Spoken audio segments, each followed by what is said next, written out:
Bueno, como no sé si se ha ido y se ha visto, lo primero de todo, explicaros, el Mic Factoría es un mercado que pretende ser un punto de encuentro y que ponga en valor la innovación de las industrias creativas que han surgido, que tiene como consecuencia la pandemia, eh, que se desarrolla con el impulso de Factoría de Industrias Creativas y Fábrica de Medios, pero que lo hacemos gracias al apoyo de muchas instituciones que han permitido de este mercado una realidad que sucede realmente en, en toda Latinoamérica o en gran parte de Latinoamérica.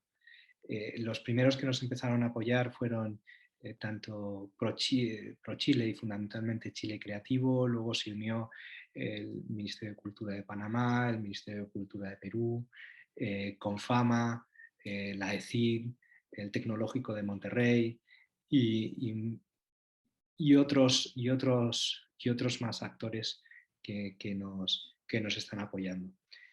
A todos ellos agradecerles que, que apuesten por las industrias creativas, que apuesten por las industrias creativas en español y esta generación de un ecosistema que ya eh, trasciende nuestras fronteras, ¿no? Esta primera jornada afronta en 2 mesas redondas los retos de financiación de la industria. La primera mesa redonda, que es la que ha existido de una manera virtual, porque no tengo muy claro que nadie me haya escuchado, ni a mí ni a los participantes, espero que haya quedado grabado, eh, la perspectiva era la perspectiva de lo privado. Y hemos estado hablando de fondos de crowdfunding de equity, crowdfunding de recompensa, sociedades de garantía recíproca, fondos de inversión, aceleradoras de negocios, banca ética, de los diferentes puntos de todo el contexto, ¿no? Con las dificultades que tiene la financiación en zonas económicas diferentes, ¿no? Esa ha sido nuestra primera mesa. Esta segunda mesa va a hablar de lo público, de los programas públicos.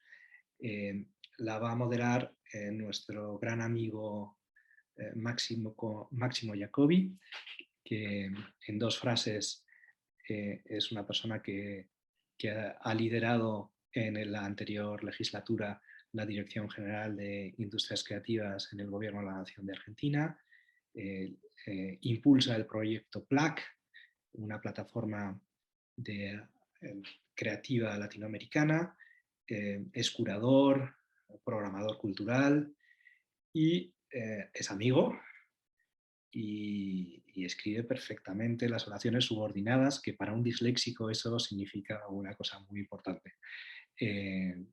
Máximo, te dejo con el plantel que para Factoría es un plantel de primer nivel, que ni en nuestra época de Matadero habíamos conseguido llegar a estos niveles. Con lo cual, todo tuyo. Gracias, Antonio, muchas gracias. Gracias a todos los invitados y las invitadas por participar.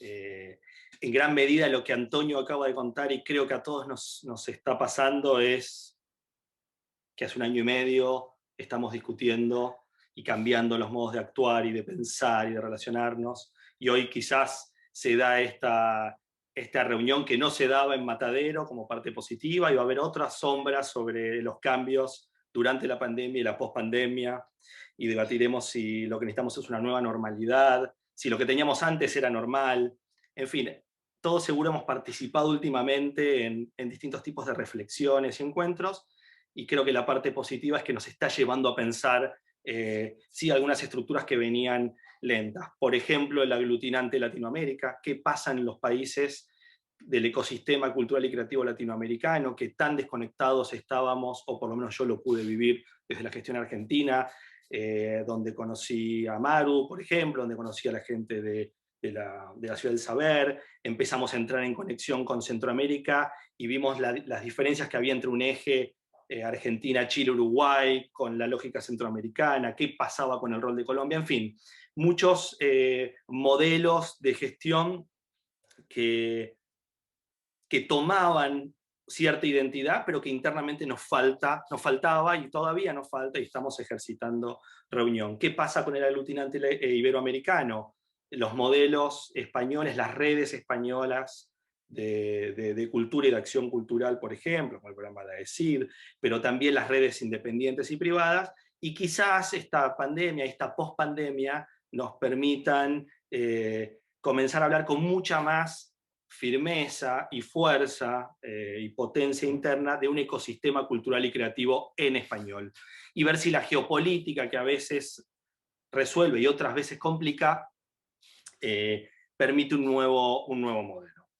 Vamos a tratar este tema, que por supuesto pensé solo 3 puntos para empezar a ver con ustedes en los programas. Cada proyecto tiene un enfoque distinto y participa acá para enriquecer este modelo. No es una charla donde quienes lo van a ver tendrán una lista de a dónde presentarse para pedir un fondo automáticamente. Digo, es realmente un espacio donde contar, promover y pensar también sinergias a futuro, donde ver el modelo del otro para poder favorecer el propio, ¿no?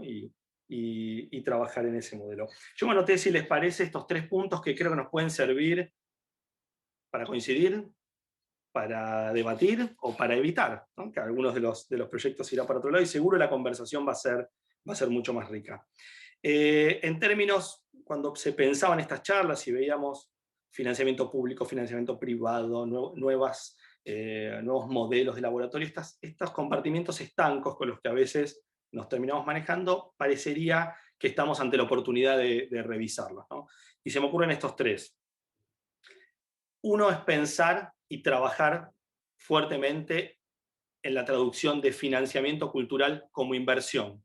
En tantos otros espacios y sectores productivos, el Estado, lo público, modelos de financiamiento complejos y híbridos entienden el financiamiento y sus programas de aporte, sean de erogación de dinero o de instalación de capacidades, como una inversión. Nadie piensa que hay un gasto en un subsidio para el campo, los alimentos o el litio.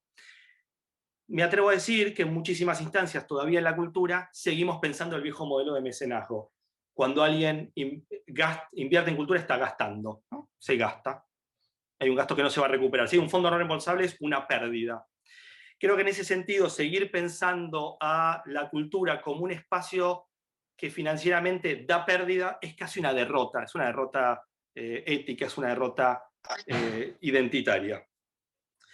Pensar el financiamiento como inversión. Y nosotros, los distintos agentes de la cultura, convencer a quien tenemos que seguir convenciendo de que el gasto en cultura es una inversión. Que cuando una empresa trabaja e invierte en cultura, no es solo responsabilidad social o algún que otro gasto que lo iba a perder para ahorrar algún impuesto. Hay una inversión del objetivo de su empresa para trabajar junto o para el campo cultural, o desde el campo cultural y creativo para tener soluciones creativas e innovadoras para sus problemáticas en manera holística.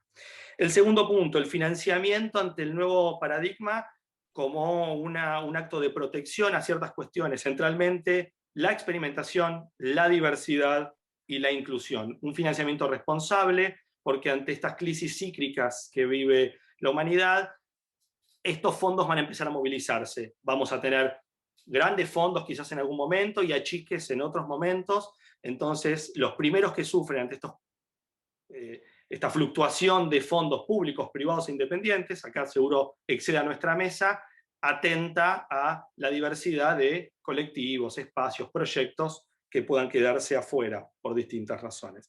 Y por último, creo la mirada en estas de luces y sombras hacia la luz, ¿no? La pandemia evidentemente nos está dando posibilidades, este encuentro, redes, nuevos modelos de relación, espacios renovados para el asociativismo, la idea de revisar nuestras identidades. ¿De qué hablamos cuando hablamos de latinoamericanos? ¿De qué hablamos cuando hablamos de un ecosistema en español? ¿Qué vamos a hacer con Brasil en Latinoamérica? ¿Qué va a pasar con esa traducción de idiomas a otros mercados? En fin.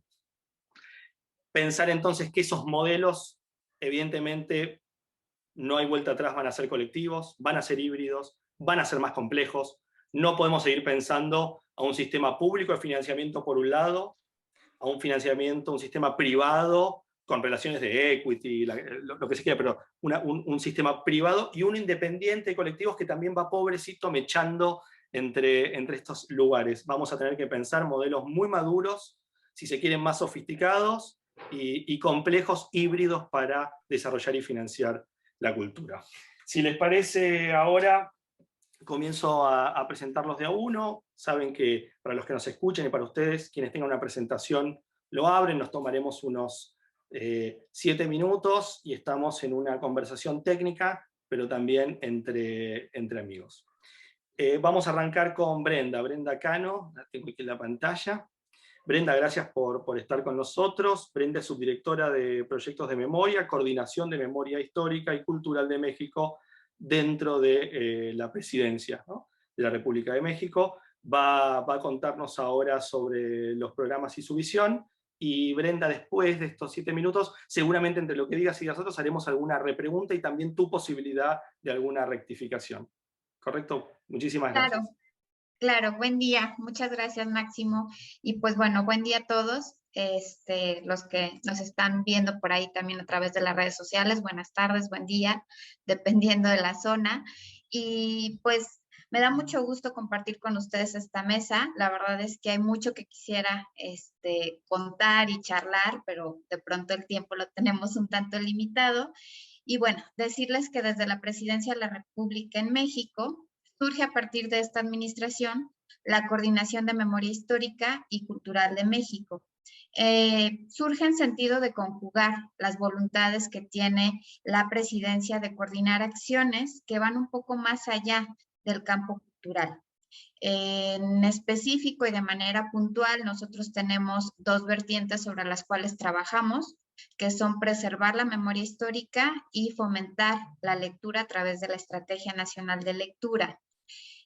Bueno, en ambos sentidos, la verdad es que se han desarrollado diferentes acciones y programas buscando la participación de los ciudadanos, de los mexicanos, considerando que existe una relación muy estrecha, así lo vemos nosotros, entre cultura y desarrollo. O sea, es algo que quizá en algún momento lo teníamos un poco limitado o estaba un poco separado, pero a partir de esta administración y creo que conforme hemos evolucionando, así lo vemos, es algo que va a la par, la cultura con el desarrollo social, el desarrollo económico de un país.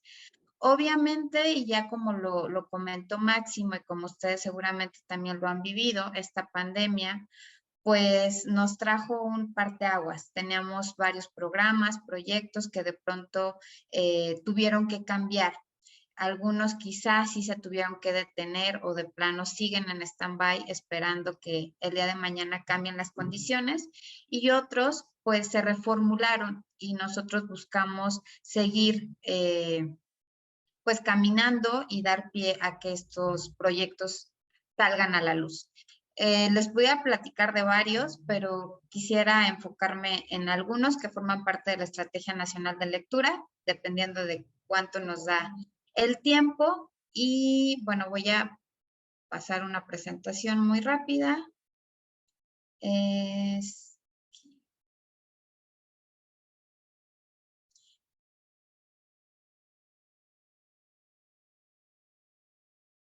Bueno, creo que sí pueden ver mi pantalla, espero. Bien, bueno, pues surge la Estrategia Nacional de Lectura, la cual nosotros consideramos y tenemos 3 ejes fundamentales en ella. Es el eje educativo, el eje material y el eje de fomento o de promoción. Entonces, aquí surgió el premio Primera Novela. Este premio, pues nosotros buscábamos realizar toda una secuencia de manera presencial, una campaña, visitas a los estados y otras cuestiones que tuvimos que adaptar a las condiciones dada la pandemia. ¿Cuál es el objetivo? Impulsar escritores emergentes, fomentar la lectura y la escritura entre los ciudadanos. Y para ello, pues la verdad es que nosotros como gobierno sí tenemos un amplio espectro, pero de pronto también necesitamos apoyo, así como lo compartían el tema del financiamiento. Entonces, buscamos y nos acercamos con Amazon, que es una empresa privada, como ustedes lo saben, aquí en México, y ella nos auspició. Entonces surgió este premio Primera Novela, y adicional existen gobiernos estatales que se unieron a esta iniciativa, como son Tabasco, Coahuila, Chiapas y Ciudad de México. Entonces, en esta primera versión, en esta primera, pues primera novela, este premio que surge por primera vez en la Ciudad de México y que surge en esta coordinación, es que estamos invitando a los jóvenes de 18 años en adelante que tengan una novela y que aprovechen el tiempo a partir del año pasado a escribir, a desarrollar esa historia, a dejar que la creatividad surja. Y pues bueno, buscar también el apoyo de alguna editorial para que sea una novela que ya esté impresa, que ya esté completa y tenga la oportunidad de participar en este premio y pues tener el primer lugar son 250,000 pesos en esta primera edición. Hay una siguiente edición el año que viene en Tabasco, en el 2023 Coahuila, 2024 Chiapas. Esa es la intención de este premio y pues bueno, es algo de lo que nosotros hemos hecho en esta coordinación. Tengo más proyectos, pero no sé si lo paramos aquí para si hay alguna duda o continuamos. No sé cómo vamos en cuanto a tiempo. Vamos bien, todavía tenés la mitad de tu presentación, tenés 5 minutos más sin ningún conflicto. Estás muteada, Brenda. Listo. Gracias. Otro de los proyectos que nosotros hemos fomentado es la nueva Ley Federal de Bibliotecas. Esta Ley Federal de Bibliotecas también es uno de los proyectos que se ha venido trabajando. Y bueno, ¿cuál es el objetivo? El principal es que se constituye la Biblioteca de México como la biblioteca central de la Red Nacional de Bibliotecas Públicas. Los beneficios, ¿cuáles son los beneficios que arroja esta nueva Ley Federal de Bibliotecas? Un reconocimiento a los bibliotecarios, un salario digno, un enriquecimiento del acervo de manera puntual, garantizar la infraestructura, porque de pronto estaban aisladas estas bibliotecas. Entonces, al reformar esta ley federal, nosotros estamos auspiciando todo esto. Una dotación de acervos como una responsabilidad de los 3 poderes. Para llevar a cabo esta nueva ley federal pareciera algo muy sencillo, pero la verdad es que es un trabajo de articular Cámara de Diputados, Cámara de Senadores, un conjunto de bibliotecas estatales, porque de pronto son esfuerzos que están aislados y hay que orquestar, hay que articular. Además de incluir servicios que algunas bibliotecas las tenían, otros no, como es una orientación hacia las citas, hacia expertos en bibliotecología, disponibilidad en cuanto al acervo, conexión a internet, lo cual pues creo que nos queda claro a todos los que hemos vivido esta pandemia la importancia que hay en cuanto a la conectividad y préstamos interbibliotecarios entre estas bibliotecas, teniendo como central la Biblioteca de México. Adicional algunos problemas de lectura, círculos de lectura, talleres de escritura, creación literaria, todo esto ya de manera centralizado y es algo en lo que se ha estado también trabajando en conjunto con estas instancias. Bueno, continúo. Otro de los proyectos que también se ha trabajado es el PRONACE Lectura. En el PRONACE Lectura, pues bueno, aquí se muestra cuál es el objetivo. Impulsar investigaciones que coadyuven el mejoramiento y las habilidades de lectura, escritura e incluso matemáticas, porque a veces tenemos un poco sesgado el tema de que pues la lectura se relaciona con el español o con las humanidades, pero hemos descubierto que también hay una incidencia en cuanto al conocimiento de las matemáticas. Si no sabemos leer, si no hay una comprensión, se dificulta en temas educativos. Aquí también buscamos una participación conjunta. Se realizó una colaboración interinstitucional con el CONACYT, que es el Consejo Nacional de Ciencia y Tecnología, la Coordinación de Memoria Histórica y Cultural de México, la Secretaría de Educación Pública y la Secretaría de Cultura, para que, pues bueno, se fomentaran estas becas que entregó el CONACYT, o que, bueno, surgieron a partir del año pasado que comenzó todo este tema de la pandemia, y que buscamos, pues, aportar desde el área de la coordinación, y que tuviera obviamente un enlace con lo que nosotros estamos haciendo en cuanto a políticas públicas. Esto es lo que tenemos. Muchas gracias. A ti, Brenda, muchísimas gracias. Después seguro al final en la ronda retomaremos, pero súper interesante, y sobre todo esta propuesta, digo, un mini comentario para poder pasar a Augusto, donde señalás la cultura y el campo cultural en una estrategia de apertura y relación hacia campos más grandes. Esta gran pregunta que me parece apareció en la pandemia, que es, ¿la cultura va a ser parte del problema o va a ser parte de la solución que tenemos que buscar? Esta solución holística, integradora, amplia, compleja, ¿qué impacto puede tener la cultura positivamente, no solo hacia adentro? La relación, Exacto. tu ejemplo de escritura y matemática, pero estoy seguro que la organización debe estar en esa estrategia viendo mucho más y otros ejemplos. Súper interesante, y me parece una toma de posición muy interesante, así que felicitaciones. Muchas gracias, Máximo. Gracias Por a favor. todos. Gracias, Brenda. Augusto, ¿se escucha Sí. ahí? Sí, sí, ¿me oís bien? Perfecto, vamos a pasar a Augusto Pues Paravio. nada. Augusto está coordinando el punto de información, entiendo, en España, del programa Europa Creativo, un programa súper importante, y me parece, sobre todo desde Latinoamérica, tomar nota de modalidades y funcionamiento por un lado para replicar, y otro para pensar en la intervención y relación de Europa Creativa, cómo se relaciona con los programas específicos de creatividad de los países, y además esta lógica de fondo, financiamiento, pero también trabajo en red, coordinación, si se quiere, de información, de circulación y de vinculación y traducción entre distintas etapas de los sectores. Así que, Augusto, te dejo y muchísimas gracias por participar. Muchas gracias, y muchas gracias a los componentes de la mesa, a ti particularmente, Máximo, que llevas la moderación, a los organizadores que conozco de hace tiempo, y sobre todo a los que están al otro lado de la cámara. Efectivamente, nosotros estamos en otra división, pero efectivamente no por estar en este ámbito europeo, que aquí estoy un poco de rara avis, me siento en absoluto extraño. Entre otras cosas porque por primera vez tenemos la enorme ventaja de la lengua. He estado esta mañana en otro tipo de webinars, y esto del inglés, bueno, pues tiene sus ventajas, pero estar en casa con hispanohablantes ayuda extraordinariamente, porque hablamos de lo mismo y nos entendemos con las complicidades casi de los guiños de ojo. Y luego, realmente no es la primera vez. Ha intervenido Brenda, está ahí Eva. Yo fui a hablar de Europa Creativa. En aquel momento el programa se llamaba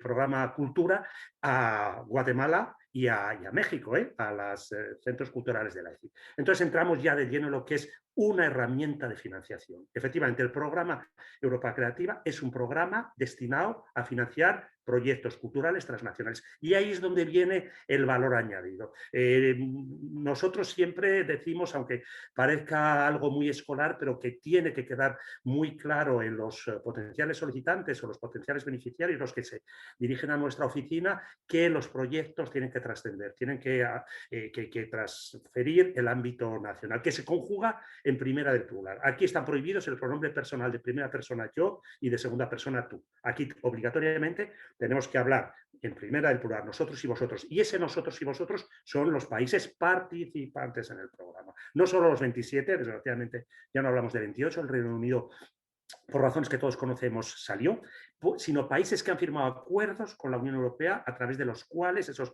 memorándum of understanding, a través de los cuales sus ciudadanos son participantes de lleno en el programa. Y ahí entra Bosnia-Herzegovina, Montenegro, Túnez, que para nosotros, con nuestra ubicación geográfica española, nos conviene. Entonces, ¿cuál es mi reto aquí? Por supuesto, hablar de esta experiencia, que, como dice Máximo, no sé si es aplicable, pero sí que es comparable con algunas experiencias en América, en las becas, los programas Andrés Bello, y, por otra parte, invitar, porque también se puede integrar a operadores culturales de países terceros, que se llaman. Nosotros tenemos un campo extraordinario desde España con los países, lógicamente, de América Latina. ¿Por qué?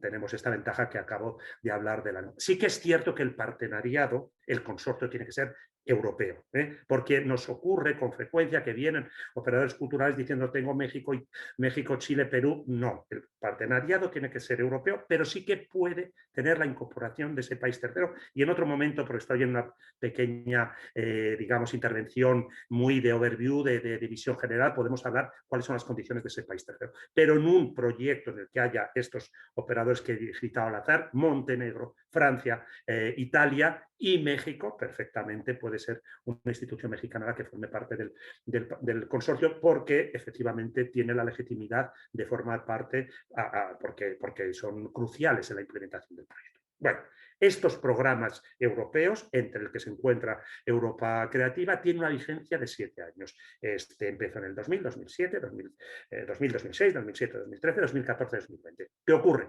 Que cuando estamos haciendo el tam-tam para el periodo 21-27 empieza lo que todos sabemos. Me niego a hablar ya de este término porque empodera realmente a la pandemia. Ya sabemos lo que pasó, ya sabemos cómo nos tuvimos que poner todas las pilas, cómo tuvimos que reaccionar. Y bueno, pues aquí estamos. Entonces, esto que tenía que haber ocurrido en otoño, finales del 2020, se demoró, lógicamente, por toda la situación que todos, sobrevenida que todos conocemos. Pero bueno, estas tramitaciones burocráticas que todos conocéis, pues tienen un proceso lento, tenía que haber una aprobación por la Comisión, por el Parlamento, por el Consejo. En cualquier caso, en el mes de diciembre se aprueba el nuevo marco financiero plurianual, del que dependen algunos programas europeos, entre ellos el nuestro, Europa Creativa, con esa galleta de cifras de vértigo, y una de esas porciones está dedicada a los programas europeos, y uno de ellos será el nuestro. Se aprueba, lo recuerdo, perdón por la digamos, reflexión personal, porque fue el día de mi cumpleaños, se aprueba el 14 de diciembre, el 17 se aprueba el programa y luego el Parlamento ya le da el ok. A partir de ahí los servicios jurídicos se ponen en marcha, se le da un reglamento, se dio el reglamento y se empiezan a aprobar las primeras convocatorias que se convocaron ayer. Aprovecho, si me permites, Máximo, esta pequeña excursión que voy a hacer porque cometí quizá la impericia de abrirme un perfil y he recibido decenas, de verdad, de peticiones de cita que no puedo asumir porque, precisamente porque las convocatorias se abrieron apenas hace una semana, estamos trabajando toda máquina. Entonces doy llamada a los organizadores para que todos los que pidieron cita conmigo les rederiven, por favor, a nuestra dirección electrónica para que les demos toda la asesoría que necesitan o que requieren. Bueno, pues insisto, las convocatorias están ya publicadas y, como os decía, estamos trabajando a toda máquina, bueno, pues efectivamente para dar lo que es nuestra obligación, porque como ha dicho Max, nosotros somos el punto nacional de información. Esto quiere decir que la Comisión negocia con los países miembros, por supuesto lanza un programa, sea de cultura, sea de educación, sea de medio ambiente, y lógicamente el país miembro en una reunión política que se llama Comité de Gestión asiste, les propone este programa. Lógicamente los países participantes dicen que sí, entre otras cosas porque estos programas están financiados con los impuestos de los países miembros, y a partir de ahí les obliga a que tengan un punto nacional de información. En el caso de España se integra en el Ministerio, muy decimonónicos y muy funcionariales, se integra en el Ministerio de Cultura y Deporte, otros colegas nuestros externalizan el servicio, pueden ser asociaciones, fundaciones, y una vez que comunica al Estado, a la Comisión, que el punto nacional de información se aloja, en nuestro caso, en el Ministerio de Cultura y Deporte, tenemos el mandato, no es ninguna generosidad, porque siempre la experiencia nos demuestra que el sector cultural es extraordinariamente agradecido y agradece lo que es una obligación, es un mandato de dar apoyo técnico, asesoría, seguimiento a todos los interesados en participar de esta iniciativa europea que financia este tipo de proyectos. Y a partir de ahí empieza toda nuestra labor. No es el momento de entrar en detalles, pero insisto que esa es nuestra obligación. ¿Cuál es la especificidad de este nuevo periodo 21-27? Bueno, pues efectivamente toda la demora y todo el delay y todo el retraso. ¿Cuál es la única ventaja? Pues que en este periodo de transición y de desierto en el que estábamos como estábamos, lógicamente el sector cultural es de los que más ha sufrido. Hay informes muy reveladores y muy elocuentes sabiendo que esto ha sido así. ¿Y qué ocurre? Y esa es la única ventaja que podemos hacer con ciertas campanillas, que el presupuesto que manejaban inicial se duplicó. Es decir, que lo que iba a ser 1.800 millones para todo este periodo 21-27 y para todos los países, lógicamente, se ha duplicado a 2.600. Esa es la buena noticia. Es decir, que entendemos que fueron conscientes que el sector cultural había que reactivarle y entonces lo dotan de una cantidad económica, de un presupuesto que duplicaba al previsto. Aprovecho, dime Máximo cuando me paso, que tengo una cierta tendencia a enrollarme. Aprovecho para decir que este nuevo periodo acoge esos temas transversales que están en la mente de todos y que van a articular todos los programas europeos, incluidos estos fondos de recuperación, estos fondos nueva generación, que estamos todos implicados y que están todo el rato en los medios de comunicación. Es decir, que esos fondos que gestiona cada país a su manera, nosotros lo hacemos de una manera, los italianos de otra manera, tenemos la misma jerga, habla el mismo lenguaje. Y este lenguaje está articulado en una serie de topics, en una serie de temas. La digitalización, como ha dicho Brenda, no estaríamos aquí si no hubiera esta herramienta que nos ha hecho salir un poco del ostracismo, el tema del Green Deal, el tema del Pacto Verde, los proyectos culturales tienen que demostrar que son ecológicamente mantenibles, que no son lesivos para el medio ambiente, porque si no acabamos donde acabamos. El tema del gender, el tema del género, el tema del balance de la paridad, el tema de la digitalización, que lógicamente, como os mencionaba, es prioritario, el tema de la movilidad mixta. Estaríamos encantados de estar todos juntos físicamente, pero también a esta segunda opción. Entonces, estos temas, estos topics, insisto, que articulan los fondos de la nueva generación, también nosotros tenemos que asumirlos en nuestros proyectos culturales. Hablo de proyectos culturales porque hay un malentendido. Los operadores culturales tienen que hacer un proyecto ecológico. No, tienen que hacer un proyecto de artes escénicas que demuestren que sea ecológico. Tienen que hacer un proyecto de artes visuales en colaboración con Chile, con México, con Uruguay, que tenga una paridad. Tienen que hacer un proyecto, pero esa es digamos, el reto. Y ya un minuto, porque es que no puedo prescindir de decirlo, y sobre todo porque Brenda ha hablado de temas de memoria. Estamos aquí porque somos el punto nacional de divulgación del programa Europa Creativa Cultura. De acuerdo, ese es mi libro y el que quiero vender, y este es un foro fundamentalmente cultural. Pero no quiero dejar de mencionar que hace menos de una semana nos han nombrado también, con una estrategia que ha salido felizmente exitosa, el Punto Nacional de Información, de otro programa que tiene muchísimo interés. Y apuntad, que es el programa CER, Ciudadanos E de Igualdad, R de Rights, de Derechos y Valores. Este programa va a financiar proyectos en el que estén implicados todos los temas de memoria, ¿vale? Y ahí temas de migración México-España, Argentina entran, aunque tengan que ser culturales, pero hay evocaciones. España tiene ahí esa apertura que no se puede obviar y que enriquece extraordinariamente y les da una nueva dimensión a los proyectos. Temas de violencia de género, temas de LGTBIQ, temas de protección de los niños, temas de la protección de datos, ¿de acuerdo? Entonces, este programa los dejo ahí un poco en el congelador para quien quiera, yo qué sé, simplemente tenga interés en que le demos algún tipo de información, estamos más que encantados. Os confieso en la corta distancia que dan miles de kilómetros, que estamos también un poco asustados porque es un programa también con un presupuesto de 2.400 millones, de 2.400 millones, que nos supone un reto porque estamos tocando temas que para nosotros son muy estimulantes, muy retadores, pero también novedosos. Entonces estamos ahí en fase de tanteo. Y actualmente ya hay un montón de convocatorias abiertas y nosotros lo que estamos haciendo es trabajando, lógicamente, para llegar al mayor número de destinatario posibles. Entonces, termino. Punto Nacional de Información de 2 programas europeos con eventualidad de participación de stakeholders de otros países y como tales tienen pues una serie de requisitos. Estamos en yo siempre digo que aquí no se hace alta costura, esto es prêt-à-porter, es concurrencia competitiva. Los puntos nacional de información ayudamos en el proceso y en el acompañamiento, pero una vez que el proyecto es formalizado, va a Bruselas, donde el comité de expertos lo va a evaluar. Nosotros no tenemos ninguna responsabilidad, lo hacemos de freeware. La evaluación la tienen evaluadores independientes. Entonces, lo dejo aquí en la mesa y luego a partir de ahí que se haya un debate. Y esto, como ha dicho Máximo y como decís vosotros, es absolutamente comparable, transferible, pero en ida y vuelta. Seguro que desde ahí hay muchas experiencias que a nosotros nos interesarían, pero en cualquier caso yo hablo de lo que sé y me callo. Augusto, muchísimas gracias.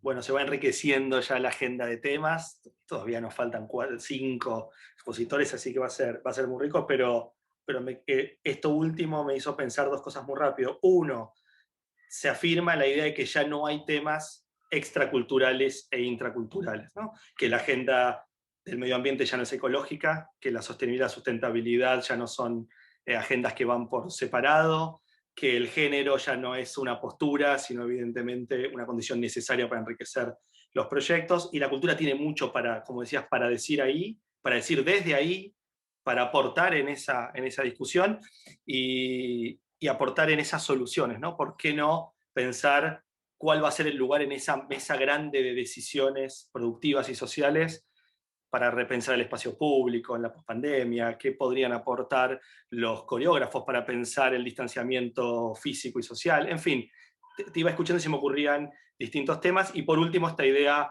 del asociativismo como una condición necesaria para ese programa de financiamiento que evidentemente es un futuro inminente, ¿no? Como planteamos en el libro blanco de Factoría. Así que muchísimas gracias. Factoría va a pasar toda esta información, seguro, la implicancia de construcción de memoria para repensar el futuro, creo que también es un lugar, porque la pandemia demostró que el consumo cultural se disparó a las nubes, pero hizo también poner a la escena productiva, a los productores culturales en situación de emergencia. Es muy paradójico, con lo cual celebramos que se hayan duplicado estos fondos y que podamos seguir pensando cada vez nuevas herramientas juntos. Vamos a pasar ahora a invitar a Eva Añuelos Trigo, que es la directora del Centro Cultural de España en Guatemala, de esta red de AECID, de centros culturales que en Latinoamérica son bien importantes, con programación internacional, pero también con mucha implicancia de programas siempre en la escena cultural local, así que esa dinámica y esas tensiones que se dan en este tipo de espacios con los creadores, en diálogo y traducción con la comunidad, son siempre tendibles. Eva, si te parece, pasamos a vos. Sé que tenías una presentación y, como dijimos, al final tendremos también lugar para una nueva rueda de preguntas. Perfecto, Máximo, muchas gracias. Voy a intentar ir al grano y quiero empezar retomando como uno de las provocaciones que nos has lanzado tú un poco al inicio de tu introducción a la mesa. Yo ahora mismo estoy hablando desde la ciudad de Guatemala, pero hoy estoy también aquí hablando un poco de un contexto más amplio, ¿no? Que es el trabajo de los centros culturales de España, de AECID, en el exterior, y estoy yo en concreto, o está el Centro Cultural de España en Guatemala, porque queremos explicar un poco nuestra manera de hacer en el ámbito de la política pública y el emprendedurismo a través de un programa que se gestiona desde Guatemala, ¿no? Lleva ya en funcionamiento desde 2015. Pero sí, en lo que abro mi presentación voy a seguir hablando un poco, ¿no? O sea, retomando tu hilo, la idea fundamental que a nosotros nos resuena como actores de política pública del Gobierno de España en el exterior, en particular de la Agencia Española de Cooperación Internacional para el Desarrollo, es la idea de que el gasto en cultura es una inversión, ¿no? El axioma, el planteamiento así principal de la acción de los centros culturales de AECID tiene que ver con entender la cultura como un factor de desarrollo. Es decir, nosotros planteamos, o España plantea, esta idea de que la cultura es un factor de desarrollo, ¿no? Entonces, a partir de esta lógica, en el campo, no sé si ya se está viendo la presentación. Va, ok. Voy a ir introduciendo un poco el programa, ¿no? El Vivero de Economía Creativa, que es este programa que nosotros gestionamos desde Guatemala. Por supuesto que pensamos que es una inversión, ¿no? De hecho, sin haberlo sabido, este era como el título de la presentación. Invertir en creatividad es una inversión en un futuro sostenible, porque todo tiene que ver con que desde diferentes ámbitos la cooperación española desde la cooperación más técnica, al fortalecimiento institucional, a programas que tienen que ver con el intercambio y la formación, el objetivo es tener un impacto en el desarrollo, entendiendo el desarrollo con cómo está planteado a través de las metas de los ODS 2030, ¿no? O sea, trabajamos juntos en una lógica muy multilateral del compromiso internacional que España tiene con el desarrollo sostenible en los países donde trabaja. En este caso en concreto en Centroamérica, ¿no? Un ecosistema particular en el sentido de que tiene ciertos retos a nivel de desarrollo complejos, ¿no? Entrando ya de plano en la presentación para luego poder ir atando cabos, el Vivero de Economía Creativa es una plataforma que busca contribuir al desarrollo social y económico a través de la cultura. O sea, es decir, es una de las múltiples herramientas que tenemos para impactar en el desarrollo, porque sí estamos convencidos de que es un sector clave para construir desarrollo y, retomando un poco la idea de Augusto, un desarrollo sostenible que tenga en cuenta la dimensión ambiental, la sostenibilidad ambiental, pero la sostenibilidad en muchos otros es muy poliédrica, una sostenibilidad también cultural, ¿no? Que atienda a esas pertinencias culturales en países tan complejos como Guatemala, una sostenibilidad económica, evidentemente, que también es, y una sostenibilidad que tenga que ver con la pertinencia, ¿no? En ese sentido, los centros, al aterrizarse, al existir en cada uno de las 18 ciudades, 16 países en los que está presente, hacemos un gran ejercicio de respuesta a las necesidades locales. Esa es un poco la lógica que diseña y perfila la singularidad de cada uno de los CCEs en su contexto. Que por supuesto, pues bueno, aquí están Panamá, Perú, México, que es de donde yo vengo de estar trabajando muchos años, y es verdad que cada uno de los centros toma unas singularidades muy distintas. A lo largo de los últimos 6 años, más de 80 actividades, más de 1.300 jóvenes formados, 15.000 personas impactadas en las actividades que se han desarrollado desde el vivero. Nos parece interesante entender esto, ¿no? Que en el caso de Guatemala, según estudios del BID, también aquí presente, es el 7% del PIB y genera 300.000 puestos de trabajo directos. O sea, esto nos parece como unas cifras que realmente encajan muy bien nuestro trabajo. He puesto esta cita aquí del Fondo Internacional de la Diversidad Cultural de UNESCO, porque, como hemos dicho nosotros, si nos pensamos dentro de la política internacional y lógicamente, esta idea de construir un ecosistema con otros socios. UNESCO es uno de esos socios clave en el ámbito de hablar de política pública de cultura en el exterior, ¿no? Entonces, estas ideas que se plantean aquí nos parecen un marco súper bonito para conversar, para explicar este axioma que a veces es tan difícil de traducir. Las políticas culturales crean un entorno favorable para que artistas y emprendedores culturales prosperen. Surgen nuevas y mejores oportunidades. Cuando los artistas y emprendedores son capaces de reforzar sus habilidades, están mejor preparados para aprovechar esas oportunidades y la transformación comienza. Las sociedades se transforman, todos y todas ganamos. Con las economías más fuertes aumentan las inversiones en las industrias creativas y el ciclo comienza de nuevo. Cuando esto sucede se puede comenzar a hablar de sostenibilidad. Entonces, bueno, aquí ya entra un poco el encaje que les hablaba de las líneas de acción definidas como prioritarias por la cooperación española, ¿no? Y nos parece en este sentido clave encajarnos en los ODS 2030 para que los esfuerzos de la cooperación española sean medibles y tengan más impacto, ¿no? Trabajar juntos y juntas con la sociedad civil, con las empresas, con los estados, con los gobiernos a todos los niveles, y esto es un trabajo que se canaliza a través de los ODS de una manera súper clara, ¿no? Entonces, ¿qué hacemos? ¿Qué hace el Vivero de Emprendimientos de Economía Creativa del Centro Cultural de España? Nuestros socios, nuestros compañeros de la red lo hacen a través de otras estrategias y programas. Construcción de capacidades, esto ha sido una de las fortalezas tradicionalmente claves de, no sé cómo voy de tiempo, de la acción de los centros, pero bueno, formación en competencias que involucran la dimensión económica y tecnológica de la cultura para contribuir a la profesionalización del sector creativo. Articulación regional, aquí retomo otro de tus hilos, Máximo, al principio, de tus provocaciones. El ecosistema en español. Se ha formulado desde AECIF tradicionalmente como como el sector cultural iberoamericano, el fortalecimiento del espacio cultural iberoamericano, esto es clave. En el caso de Centroamérica, muchísimo más. Funcionamos muchísimo en red y aquí sí reconozco, aunque no quiero como Augusto nombrar el tema porque no me parece ya importante ni relevante, creo que los retos que enfrentamos como sector estaban antes y siguen después. Esto lo único que ha hecho es enfrentarnos y subrayar así con glitter todo. La articulación regional es clave, ¿no? Y en este sentido el español es nuestro vehículo, es el espacio, ¿no?, también clave dentro de la política exterior española y sucede gracias al idioma en gran medida, ¿no? Entonces, el intercambio de expertos, la movilidad tanto la tradicional como la que existe ahora digitalmente, que hace posible un foro como este.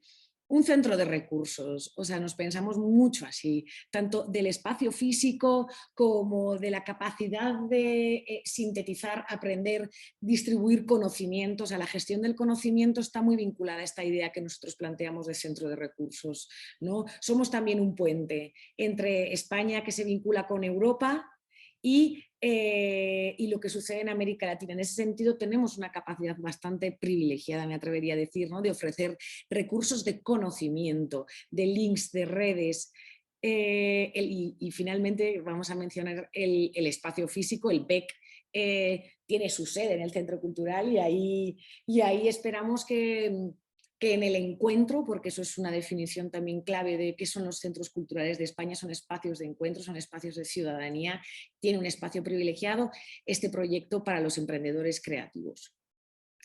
Hay una dimensión clave en todo esto que para nosotros nos parece importante señalar, el tema de la herramienta, ¿no?, del hardware, la tecnología de la información y la digitalización como herramientas clave para la innovación en el ámbito artístico y creativo. Apoyamos proyectos, investigamos, nosotras mismas nos planteamos, ¿no?, cómo en nuestro propio quehacer incluir las herramientas tecnológicas, pensando desde en el sentido como desde las soft technologies a lo más complejo en nuestro quehacer, porque pensamos que desde ahí se pueden detonar nuevos procesos, ¿no?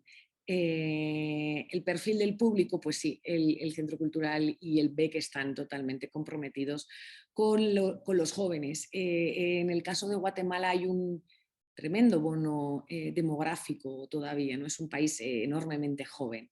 Creo que de este slide me interesa señalar, ¿no?, la amplitud de lo que entendemos como el sector creativo. Emprendimientos verdes, el área audiovisual, el diseño en todas sus ramas, nos interesa trabajar con la industria musical, con las TICs, con gastronomía.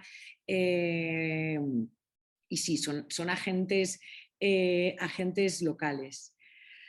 Aquí ya para ir cerrando un poquito, algunos de los programas con más impacto que hemos ido desarrollando a lo largo de los últimos 6 años de proyecto. Este año tenemos en marcha el Vivero 2021, que claramente fue diseñado para poder responder a un marco de trabajo pandémico y a obtener lo mejor, ¿no? Porque bueno, estas son las circunstancias, entonces nos parecía que era mejor aprovecharlas que quedarnos un poco como en el drama. Así que estamos trabajando con 7 emprendimientos, dándoles apoyo y seguimiento a lo largo de 9 meses para que consigan o contribuir a que tengan mejores condiciones para poner en el mercado sus modelos de negocio. En el tema de tecnologías e innovación, ahora mismo estamos con un programa súper interesante de mujeres centroamericanas en la industria del gaming.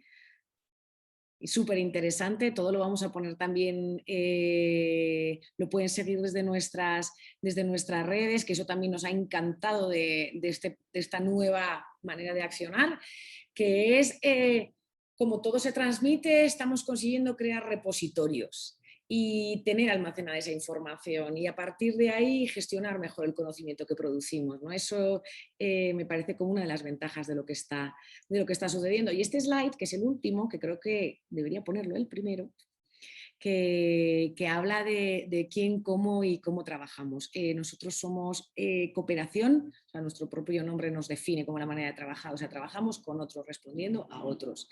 Entonces, bueno, desde la UNESCO, que la he mencionado, a la Unión Europea, que está también por aquí, Fundación PAIS, que es una fundación privada guatemalteca, Alterna, un proyecto privado, USAC, la Universidad Nacional, ¿no? Las universidades han sido grandes partners para este proyecto. Por supuesto, el Gobierno de Guatemala, pero fijaros, ¿no?, que súper interesante está doble vía, el Ministerio de Cultura y el Ministerio de Economía, la Municipalidad de Guatemala, bueno.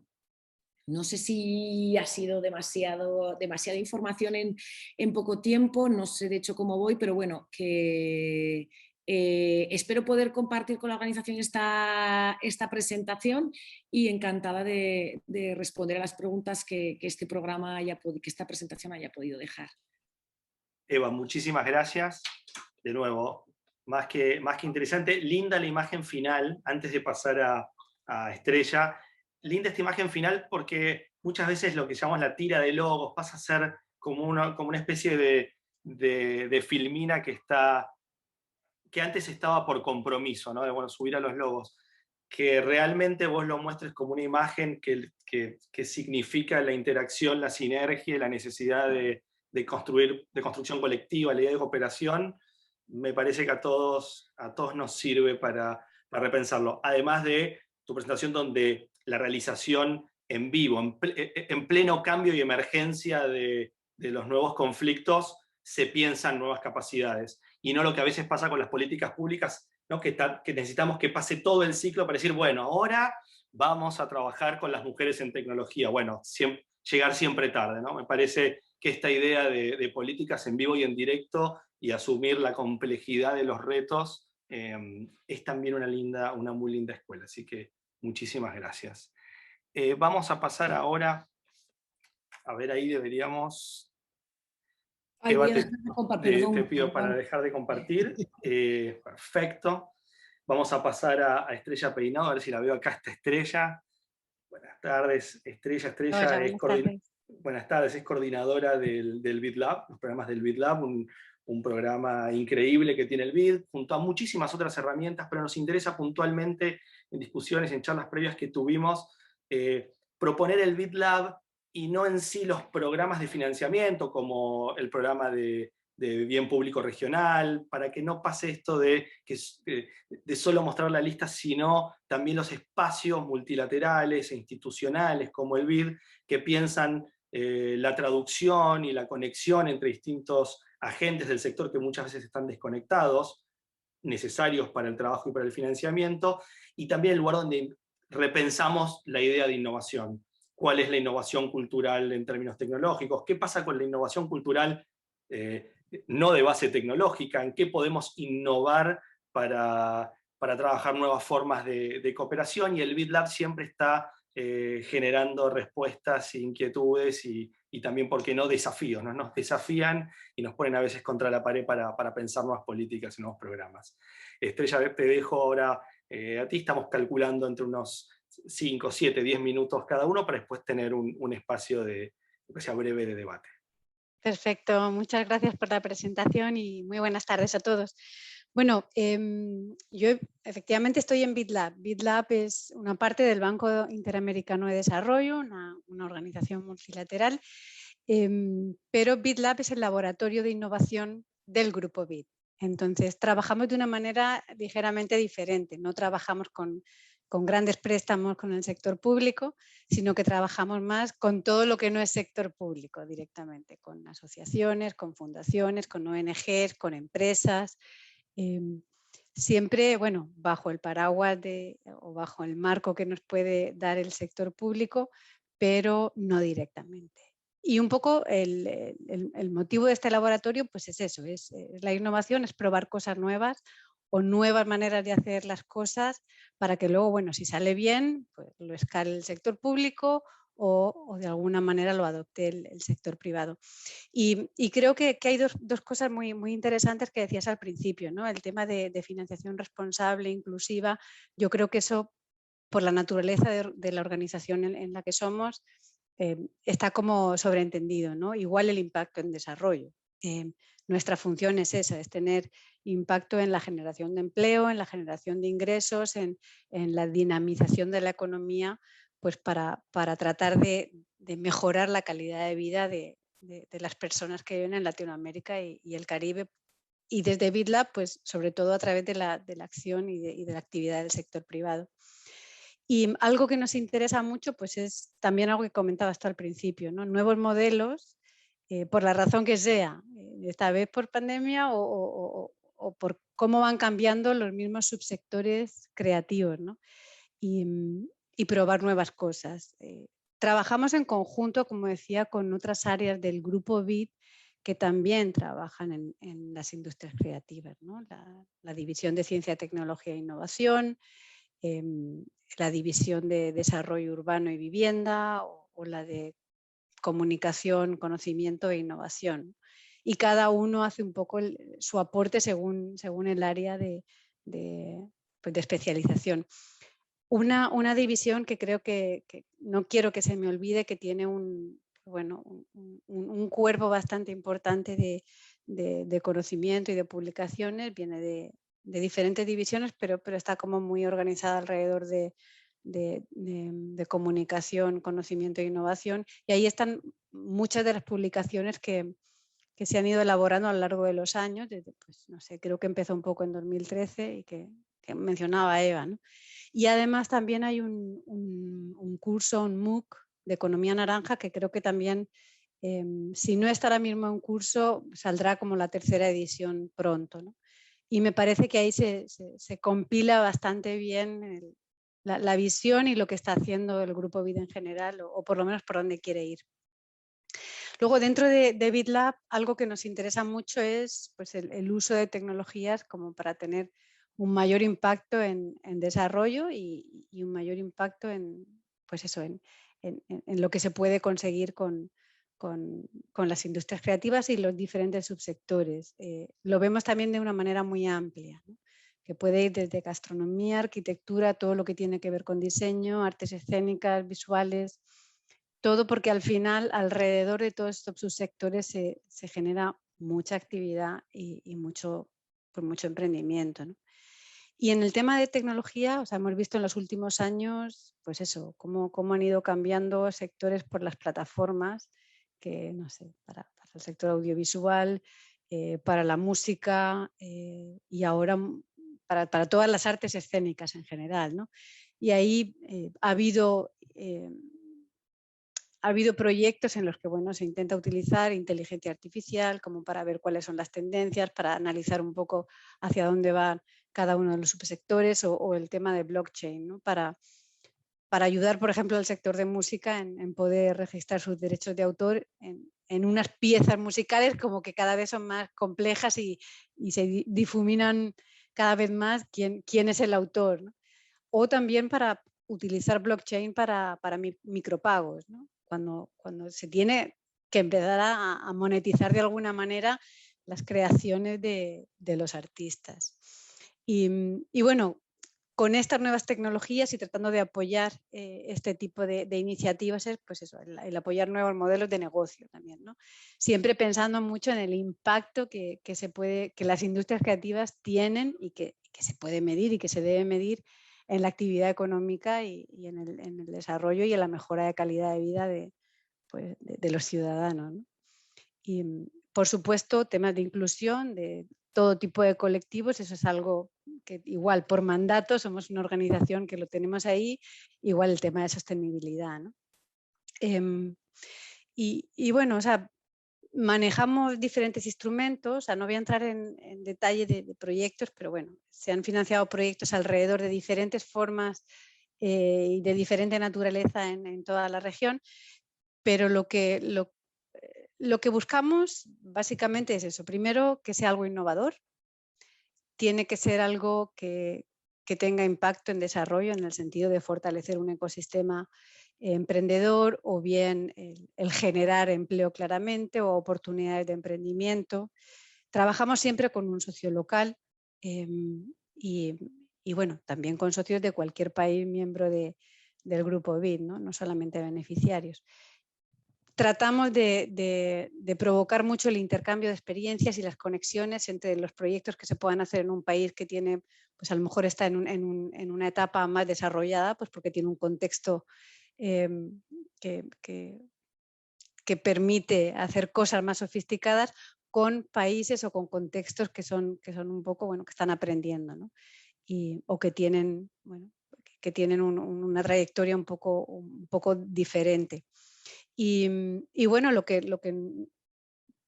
pretendemos también es tener cierta claridad de que si lo que vamos a probar funciona bien, ¿quién lo va a escalar luego, ¿no? Que luego se pueda o no se pueda ya es otra cosa, pero por lo menos tener una idea de cuál sería el siguiente paso una vez que se acaba este proyecto o esta iniciativa, ¿no?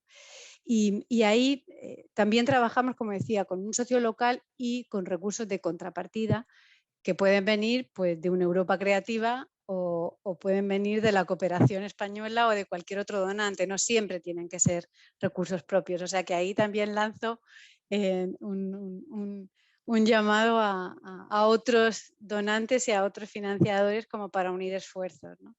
Y bueno, los instrumentos que tenemos van desde financiamiento de hasta $150.000 para cosas muy innovadoras, para cosas que nadie más va a apostar o nadie más va a querer poner esos recursos, pero que sean también muy rápidas de ejecutar, ¿no? Y que no sean muy complicadas. Hasta proyectos que pueden ser de $500.000, $1 millón o cosas así de un tamaño más grande, ¿no?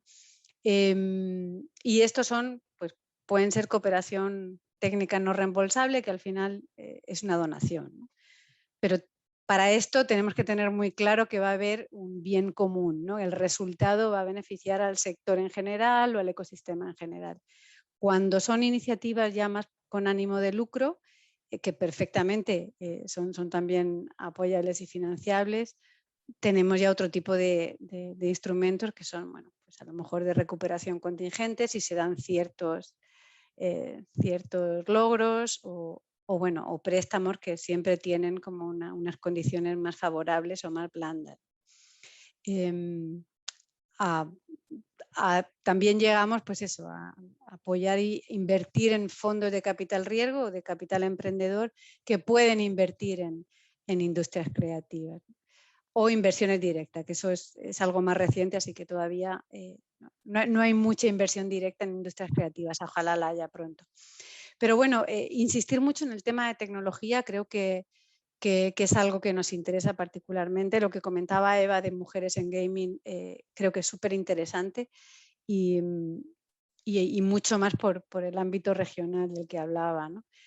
Así que más o menos ha sido un repaso muy por encima de quiénes somos y qué hacemos y bueno, llamado a todos los que estén trabajando en Latinoamérica y el Caribe en industrias creativas, teniendo en cuenta eso, o sea, al final lo que queremos es la generación de empleo, generación de emprendimiento y fortalecer pues lo que puede estar más débil en ciertos contextos para que bueno, puedan florecer tanto como México, Argentina o cualquier otro país, Chile, donde las industrias creativas pues, bueno, tienen un contexto un poco más robusto, ¿no? Yo estoy basada en Honduras, así que bueno, es uno de los que se puede beneficiar de todos estos intercambios, ¿no? Aunque hay movimiento. Me gusta, Estrella, porque ya este conversatorio también empezó a generar lo que el mismo MIC Factoría busca con todos los socios, ¿no? Hay una serie de socios, colegas, ya a esta altura una relación afectiva, ¿no? Una curaduría afectiva de construir una red para fortalecerse. Me gusta que Estrella empieza a los otros programas a señalar para coproducir. Me parece que ese es el camino.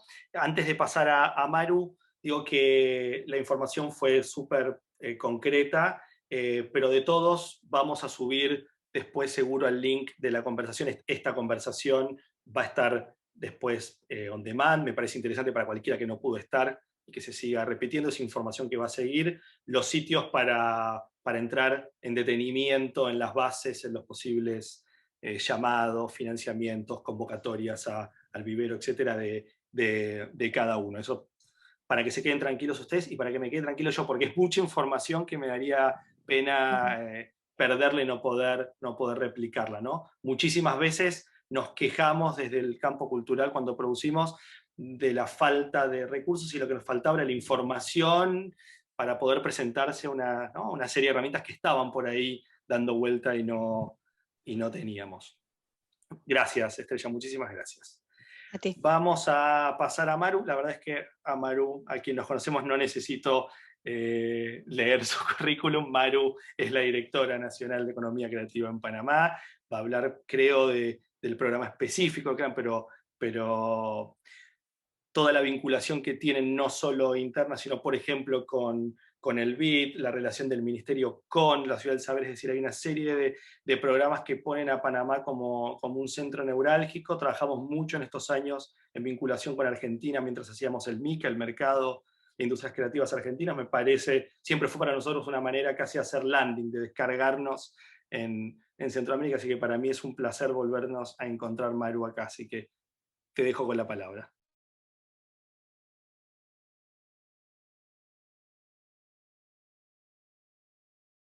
Quita el micrófono antes de empezar. Ahora sí, disculpen. Muchas gracias, Máximo, y gracias a todos. La verdad es que ha sido un placer compartir y escucharlos esta mañana. Ya me llevo con un par de tareas de cosas que voy a pedirles después, reuniones individuales a cada uno.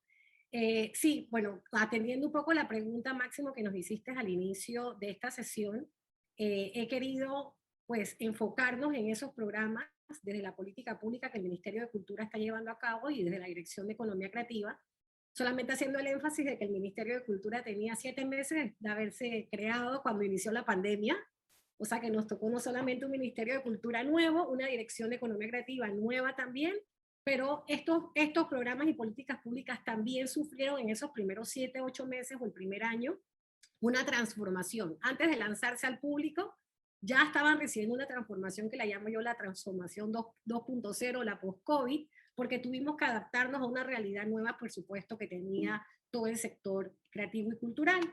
Uno de los grandes avances, y también yo sí creo que esos meses de cuarentena nos sirvieron también para sentarnos y repensar, pero también para levantar data, que era una de las debilidades que teníamos, tanto del sector y desde el sector público. Pudimos publicar 3 estudios que estuvieron enfocados no solamente en un diagnóstico del ecosistema creativo, pero el impacto que tuvieron cada uno de los sectores primarios con el COVID y sobre todo cuál fue el impacto en el empleo, en el empleo cultural que se generó, con énfasis en las mujeres en estos meses de pandemia fuerte. Y en base a eso nos concentramos en estos 4 programas, 4 proyectos que ven aquí en base al programa nacional que es Crea en Panamá 2030, que lo estamos desarrollando gracias a una asistencia técnica con la Unión Europea y con UNESCO. Panamá fue uno de los 12 países seleccionados, esto fue antes de la pandemia, así que tuvimos también la suerte de poder trabajar durante la pandemia con los consultores internacionales y locales a través de esto para la creación de este programa que ya está por lanzarse ahora en agosto. Es un programa vivo, que ha sido participativo y con la colaboración de todos los sectores y sirve como una matriz programática para poder entonces desarrollar nuevos proyectos y políticas públicas cumpliendo, por supuesto, con los indicadores culturales. Pero en este caso que estamos hablando de la mesa de financiación, me estoy enfocando en estos 4 proyectos. Y el primero, respondiendo un poco a tus preguntas, es Crea Artesanías. Y este programa también sufrió esa transformación durante la pandemia, porque antes solamente estaba conceptualizado como un programa de capacitación para artesanos en general. Y en la pandemia el cambio fue de que no solamente es un programa de capacitación empresarial, pero con énfasis en aceleramiento de e-commerce, con un grupo objetivo de mujeres artesanas panameñas, o sea que tiene un enfoque de género. En este primer grupo, que se pudo capacitar el año pasado de manera virtual, participaron 60 artesanas panameñas, y también el otro objetivo y puntual de este programa no solamente es capacitar, era ya tener una alianza público-privada con diferentes marketplaces nacionales y regionales para que una vez pasados los 3 meses de capacitación, estas artesanas pudieran acceder a plataformas digitales nacionales y regionales para comercializar sus artesanías. Ya tenemos 60 artesanas que están participando y están comercializando sus artesanías con muy buena venta, tomando en cuenta que, por supuesto, las ferias artesanales presenciales fue una de las primeras cosas que se cancelaron. La segunda convocatoria ya estamos por lanzarla, así que si hay personas de Panamá escuchando, tienen que estar atentos a esta convocatoria que se va a estar lanzando en los próximos 30 días, donde también van a poder participar un grupo nuevo de 60 artesanas panameñas o residentes en Panamá, donde van a recibir gratuitamente los 3 meses de capacitación, que es equivalente a un diplomado de aceleramiento de e-commerce con énfasis en patrimonio inmaterial, y que también van a poder tener acceso entonces no solamente a las 3 marketplaces que ya tienen firmados convenios con el Ministerio y el Ministerio de Comercio e Industrias, pero con otros que estamos generando nuevos. El segundo objetivo bueno, con el programa Crea Capacitación, que es el segundo, era hacer un programa que pudiera incluir no solamente dar los fondos no reembolsables, que eso es algo que el Ministerio de Cultura ya antes, cuando era el Instituto Nacional de Cultura, ya hacía a través de patrocinios y de apoyos a proyectos culturales. Este proyecto tuvo una transformación a ser un proyecto de capacitación con énfasis en capacitación empresarial y en comercialización digital, que fueron las dos debilidades que encontramos más fuertes en los estudios, en todo lo que el impacto que tuvo el COVID en los sectores principales de artes escénicas, artes visuales, literaturas y artesanía y gastronomía en Panamá. Entonces, este programa se diseñó con esos 3 ejes: la capacitación empresarial, la capacitación digital, la obtención de fondos no reembolsables, por supuesto, pero acompañado de una mentoría y de un acompañamiento por 1 año más. Gracias a la pandemia también pudimos ampliarlo. Era un proyecto que estaba pensado para 300 personas este año y pudimos ampliarlo a 1.200 personas, donde participaron personas de todas las provincias de Panamá, todas las comarcas, y recibieron por más de 2 meses la capacitación virtual de 4 cursos. Ahora ya arrancamos la segunda fase, el 17 de mayo de este programa, donde pasaron 300 personas en base a los puntajes obtenidos en la primera fase en los cursos. Los 300 con mejor puntaje pasaron entonces a la fase 2, que son ya talleres que van dirigidos con énfasis en creatividad, empresarialidad e innovación. Este programa también tiene un enfoque de género, donde el 60% de los participantes son mujeres, y tenemos representación de todos los pueblos originarios, pueblos afrodescendientes de las provincias de Panamá. Y en una tercera fase, entonces, que ya estaría acercándose al mes de agosto, 300 de estos emprendedores van a presentar sus proyectos, y a través de un comité público-privado se van a seleccionar los 100 proyectos que van a recibir fondos no reembolsables por $1 millón de balboas, que van a ir en conceptos de $5.000 si son nuevos emprendimientos, $10.000 si son microemprendimientos artísticos, y $15.000 si ya eran en pymes con más de 2 años de estar establecidas.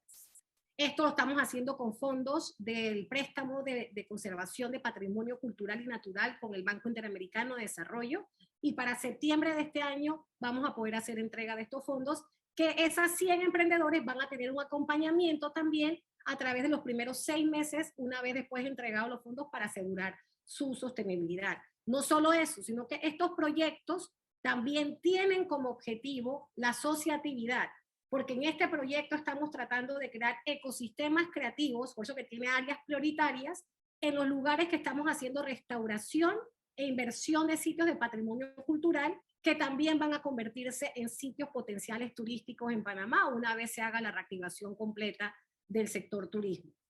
Y el segundo, que va en esa misma línea como proyecto, es el concurso Marta Matamoros, que es un concurso que lanzamos hace 1 mes y tiene el objetivo de crear cooperativas culturales con un mínimo de 15 personas, donde también hay un enfoque de género, tiene que tener 60% participación femenina, tienen que ser proyectos que presenten, que tengan énfasis, por supuesto, en innovación, en seguridad alimentaria, en conservación ambiental y enfoque de género, participando el 60% mujeres. Estamos haciendo el cierre, y esto solamente es un concurso que va abierto, sino va acompañado también de capacitación, donde estamos haciendo talleres abiertos para informarle al sector creativo y cultural la importancia de la asociatividad y la construcción de cooperativas, porque por supuesto es una manera donde hemos identificado que puede ser sostenible la entrega de estos fondos a través de que cada sector o cada región comience a asociarse. Porque parte de la información que recibimos en los estudios es que casi el 66% de los actores de las industrias creativas y culturales en Panamá pertenecen a un sector informal.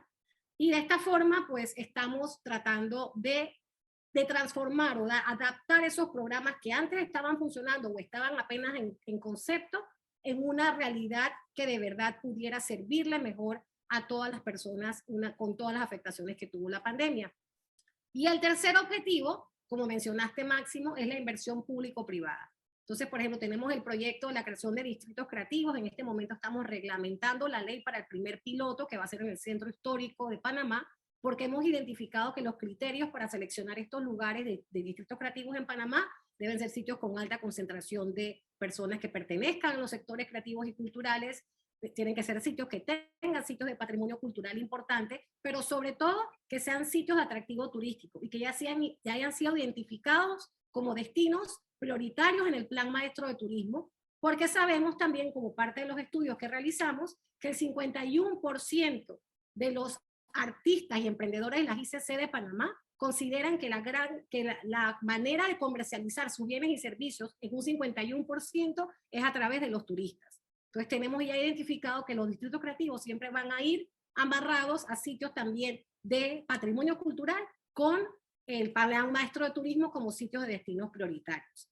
Y de esta forma, no solamente a través de los distritos creativos, pero también creando programas de responsabilidad empresarial cultural, muy parecido a lo que Brenda, que bueno, después te voy a pedir, Brenda, una reunión, porque también estamos trabajando en cómo los concursos que tenemos, que llevan años de estar, más de 20, 30 años de estar generándose en Panamá, enfocados en literatura, en artes escénicas, en artes visuales, vayan acompañados de una asociación público-privada, donde no solamente podamos entregarle fondos a los ganadores, pero que también se pueda ya consolidar la distribución de ese bien o servicio cultural que sean los ganadores de los concursos. Entonces, lo estamos haciendo a través de un plan de responsabilidad empresarial cultural, que estamos trabajando en ello y esperamos tenerlos también listos para final de este año. Y de esa forma, entonces, con estos 3 proyectos que han tenido estos 3 objetivos con la versión 2.0, capacitación empresarial con aceleramiento de e-commerce y con distribución digital inmediatamente, fondos no reembolsables acompañados de capacitación, asociatividad, mentoría y acompañamiento, y la inversión público-privada, por supuesto, para sitios geográficos ya diseñados como distritos creativos o para programas de responsabilidad empresarial cultural. Todo esto, por supuesto, cumpliendo con 4 dimensiones de los indicadores culturales para el medio ambiente, resiliencia, prosperidad, conocimiento y capacidades, inclusión y participación. Por eso hemos querido darle enfoque de género a la gran mayoría de los proyectos. Y por supuesto trabajando con los aliados, porque al final del día, como dijiste, Máximo, todo es definitivamente algo pudimos realizar dentro de esta pandemia, es que tiene que ser un esfuerzo colectivo, no puede ser un esfuerzo solamente del sector privado, y por eso hemos trabajado todos estos proyectos con nuestros aliados estratégicos, que no solamente son instituciones públicas de Panamá y del sector público y privado, pero también tenemos a UNESCO, a la Unión Europea, por supuesto al Banco Interamericano de Desarrollo con su financiamiento, y ahora el sector privado con estas alianzas de comercialización y distribución de los bienes y servicios culturales. Gracias. Muchas gracias, Maru, contundente. Me gustó mucho esta idea de camino emprendedor, de estrategia, de distintos pasos y entender esa complejidad que va desde formalizar las capacitaciones, previo mapeo, la importancia de ciertas mediciones, para después terminar con una selección público-privada de esta selección nacional de 100 proyectos. Y no esto que a veces pasa con las políticas públicas, comento esto antes de pasar a Osber, un poco espasmódica, ¿no? Que con mucho esfuerzo uno termina compitiendo entre los propios fondos, y después de entregar los fondos aparece el diagnóstico de la falta de capacitaciones, y esa especie de huevo y gallina que a veces la política pública, como decías, no solo depender del sector privado, pero a veces el vicio del sector público que también piensa que en ciertas crisis es el único que va a poder trabajar y contener esta necesidad de estrategia compleja pero cooperativa. Buenísimo, buenísimo. Osber, ¿cómo estás? Vamos a pasar contigo. Osber Torres trabaja en Perú en el programa de innovación de Perú. Es un sistema, Innova Perú es un sistema de concursos, proyectos y capacidades para el desarrollo de innovación. Entiendo en proyectos también del ecosistema cultural y creativo. Perú, la verdad, habíamos el año pasado trabajado también en el proyecto Conecta. Viene en los últimos años con una impronta muy fuerte en el desarrollo de innovación y fortalecimiento del ecosistema cultural y creativo. Osber, muchísimas gracias y te paso la palabra. ¿Qué tal? ¿Cómo estás? En primer lugar, agradecer por la invitación. Eh, Mi nombre es Osvaldo Torres, soy ejecutivo de proyectos de un programa denominado Innovate Perú, del Ministerio de la Producción de Perú. Básicamente lo que nosotros hacemos es fomentar lo que es la innovación y el emprendimiento. Ahora, ¿qué tiene que ver esto con el tema de cultura? Eh, Les cuento un poco la experiencia, ¿no? Nosotros básicamente hemos estado siempre ligados a lo que es, llamémosle así, ciencias duras, ¿no? Llamemos, o lo que es rubros, básicamente productivos, ¿no? Llamemos agricultura, minería, TICs, calzado, entre otros rubros productivos. Sin embargo, en el 2016 y con financiamiento también del fondo BID, se dio la oportunidad al tema de industrias creativas. Fue casi a nivel experimental porque era la primera vez que se dedicaba prácticamente un instrumento a financiar industrias creativas. Entonces, lo que se buscaba en realidad era básicamente darle el aporte no solamente de financiar proyectos creativos como tal, de repente financiar algún proyecto de cine, algún proyecto de música, algún proyecto de danza, algún proyecto de museos en sí, sino que lo que buscamos nosotros es básicamente incluir la cuota de innovación, es decir, mediante soluciones que salían de una primera fase que era básicamente un análisis de brechas o diagnóstico. Es decir, los proyectos que se financiaban tenían dos fases principales. Una que era el análisis del sector creativo y finalmente se decidía cuáles eran los subproyectos a financiar, que podrían ser 1, 2, 3, dependiendo, ¿no?, del fondo, bueno, lo que alcance el fondo también, ¿no? Entonces, lograron ingresar un total de 7 proyectos. De 7 proyectos, les menciono muy rápidamente cuáles fueron. Básicamente, uno fue un tema de museos en Lima Metropolitana, a cargo de la Asociación de Museos de Artes y Lima. Un segundo proyecto que fue relacionado a la internacionalización de la animación peruana, es decir, videojuegos, ¿no? Un tercer proyecto fue el tema de danza escénica en 3 regiones del Perú, Lima, Trujillo y Arequipa. Esto estuvo a cargo del Consejo Nacional de Danza en Perú. Un cuarto proyecto fue el tema del desarrollo, investigación, promoción y desarrollo del cine peruano como instrumento innovador y dinamizador, ¿no? Esto a cargo de la empresa Caballo de Fuego. Un quinto proyecto que fue la internacionalización del libro peruano, a cargo de la Cámara Peruana del Libro. ¿Okay? Un sexto proyecto que fue, bueno, esto fue ya un tema un poco más del rubro forestal, ¿no? Sin embargo, también se incluyó en este instrumento. Y finalmente, un séptimo proyecto que estuvo ligado al tema del sector musical, que se denominó Agenda de Brechas Productivas, Dificultades y Oportunidades del Sector Musical, ¿no? A cargo de la empresa Cernícalo Producciones. Entonces, como ustedes verán, se analizaron estos subsectores y se pudo desarrollar algunas soluciones innovadoras, ¿no? Por ejemplo, en el caso del sector musical, ¿no? que fue un proyecto a mi cargo. De estos 7 proyectos, 3 fueron míos, en realidad, ¿no? Creo que por eso creo que me eligieron a mí, porque soy el que tuvo la mayor cantidad de proyectos. Además, soy también un poco ligado al tema de industrias creativas, porque soy músico también aficionado. Entonces, creo que me metieron un poco en el tema. Entonces, sin embargo, fue muy interesante esta primera fase de financiamiento, porque se descubrió que a nivel productivo las industrias creativas podrían dar un gran aporte a nivel de ingresos, de fuentes de trabajo, de mayor tributación y todo lo que implica, ¿no?, el poder desarrollar este rubro de industrias creativas. Entonces, se está esperando para este nuevo fondo del BID. Nosotros trabajamos en alianza con el Banco Interamericano de Desarrollo ya en su 4º préstamo, en su cuarto préstamo, y se está ya evaluando la posibilidad de también nuevamente lanzar esta convocatoria para industrias creativas. Nosotros lo llamamos proyectos sectoriales de innovación, sectoriales en este caso ligado al tema de las industrias creativas.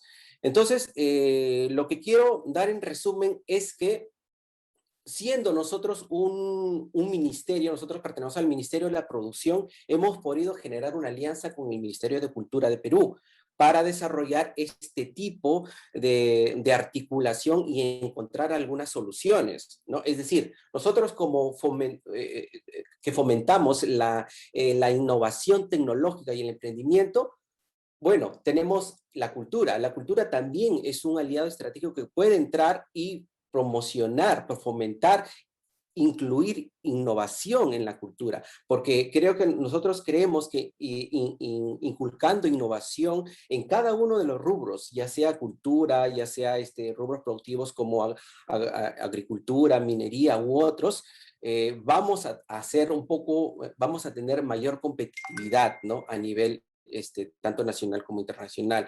Entonces, ese ha sido un poco el caso de Perú, ¿no? En el caso de Perú, nosotros como Innovate Perú, que ahora ya nos estamos convirtiendo a ser una agencia de innovación, justamente el día de hoy se está lanzando, Innovate Perú pasa a ser ahora ProInnovate, que ya va a ser una agencia de innovación en donde se va a incluir nuevos instrumentos, ¿no?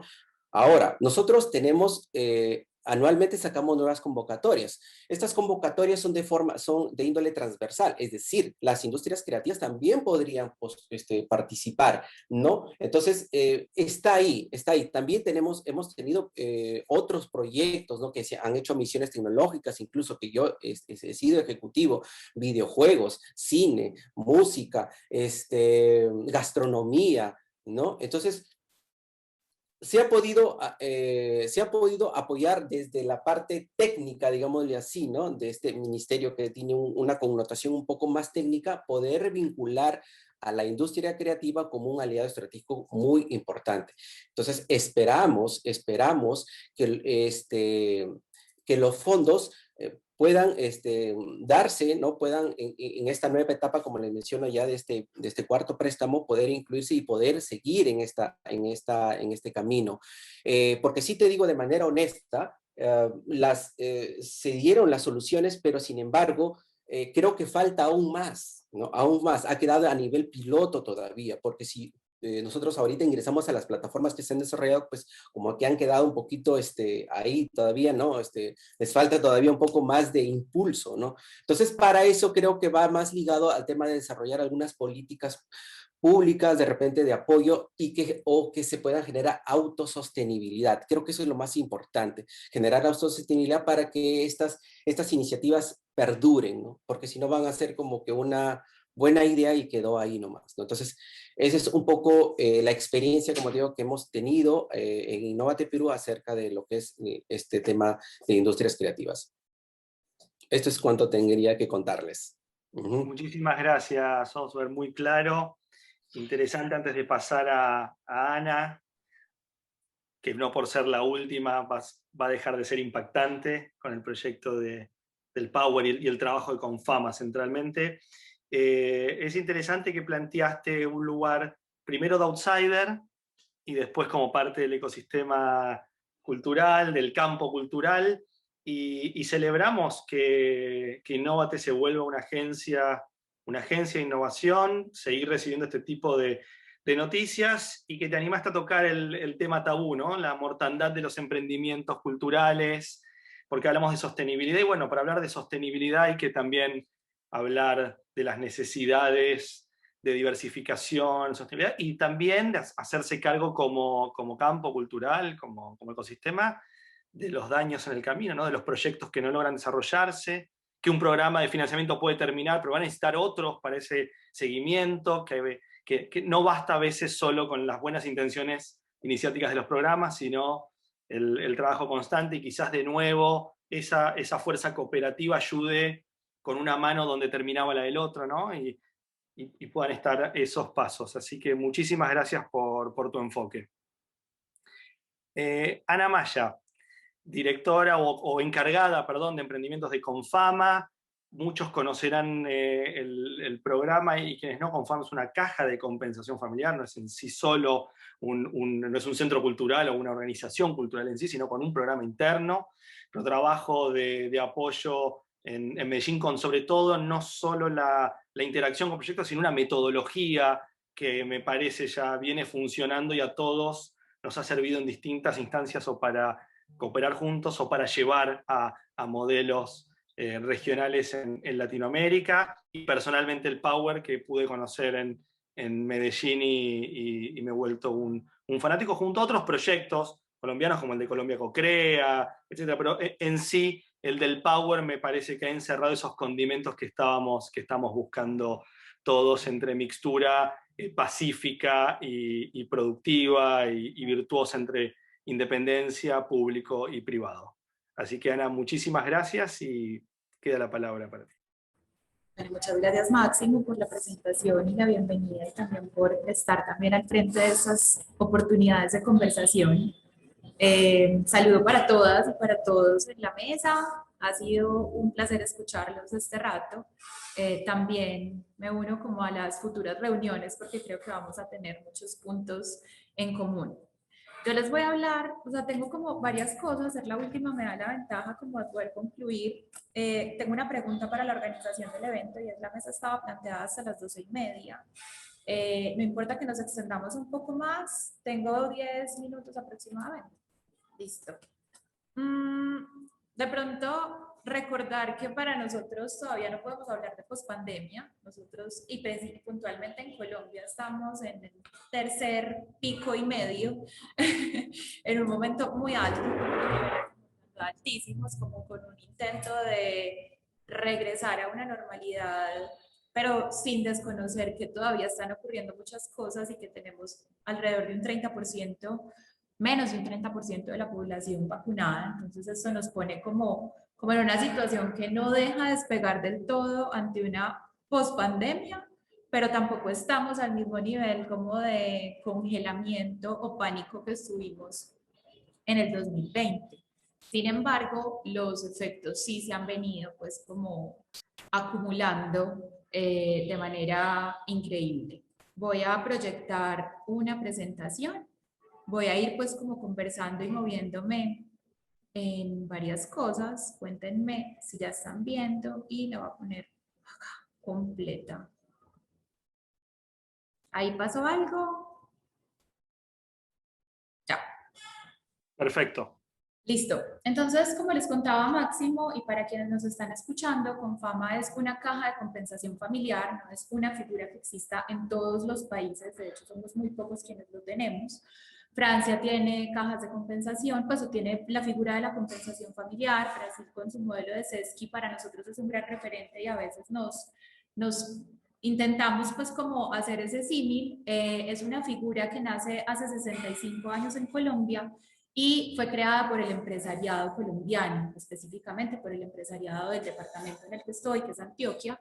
Y el objetivo principal era cómo logramos, entendiendo que hay unos desbalances entre los ingresos de las familias trabajadoras, cómo logramos crear casi que un fondo común que nos permita a todos ofrecerles servicios en función de su bienestar y compensar esos servicios. Esto significa que una familia que recibe menos recursos económicos va a tener mayores posibilidades de acceso a servicios de bienestar, que en su momento han estado, y para muchas de las cajas de compensación en Colombia han estado concentrados en salud, educación, entretenimiento y vivienda, o cultura y entretenimiento y vivienda, y la familia que recibe menos recibe más compensación o más subsidio para acceder a estos servicios, y la que más gana, pues en parte termina subsidiando otros procesos. Entonces esto nos ha permitido a nosotros, pues, por un lado, tener un acceso directo y un manejo de recursos públicos, y también estar en conversación permanente, no solo para la prestación y para acercar el bienestar a las personas, sino también para seguir generando ese círculo virtuoso que nos da vida, que es el del empleo. Entonces, para Confama, hoy como caja de compensación,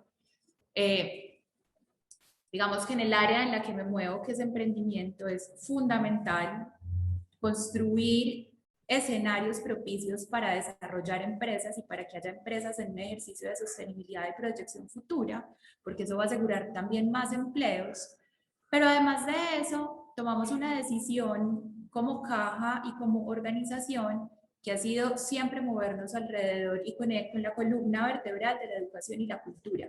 Para nosotros en Confama, la cultura no solo es desarrollo, sino que la cultura, y ya pensada desde esa capacidad y esa posibilidad que tiene el individuo de explorar y de acercarse a ella, es lo que nos permite construir el pensamiento crítico y es lo que nos da la libertad como individuos, la libertad de elegir, la libertad de tomar posiciones políticas, la libertad de expresarnos y la libertad de encontrarnos.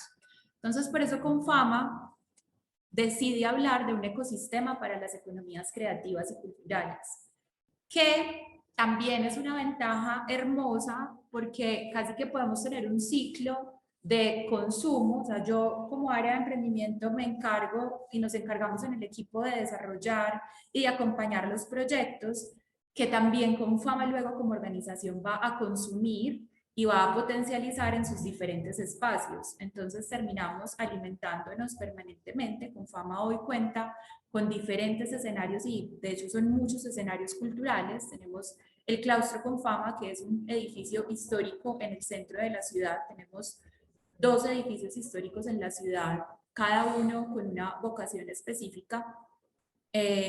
Ahora se está transformando en un centro cultural que queremos que sea el centro de la cultura en el distrito San Ignacio, el distrito cultural en Medellín. Tenemos también un teatro que ha sido como esa primera aproximación y también donde acompañamos y conectamos a muchos creadores y emprendedores con esa experiencia de qué significa presentarse en un teatro. Están los parques Confama, que son son 6 parques, 8 parques, si mal no recuerdo, en todo el departamento, que tiene una agenda cultural en la que circulan los artistas que acompañamos también en el Power y en los proyectos que tenemos desde emprendimiento, más otros que no pasan necesariamente por los procesos del Power, pero que también llegan allí.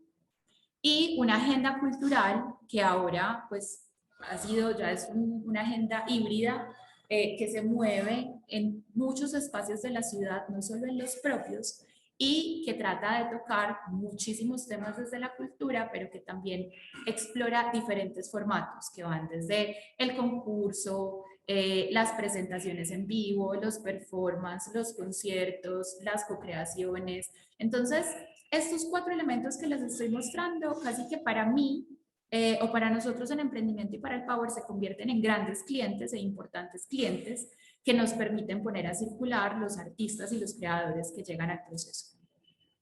Y además, entonces, para enriquecer ese ecosistema, hemos ido con el tiempo, llevamos alrededor de 4 años, desde 2017 estamos con decisión trabajando en los temas creativos y culturales, incluso antes de que el gobierno nacional declarara la economía naranja como su bandera de gobierno. O sea, el Power empieza a tejerse antes, nos ha ayudado mucho esta conversación.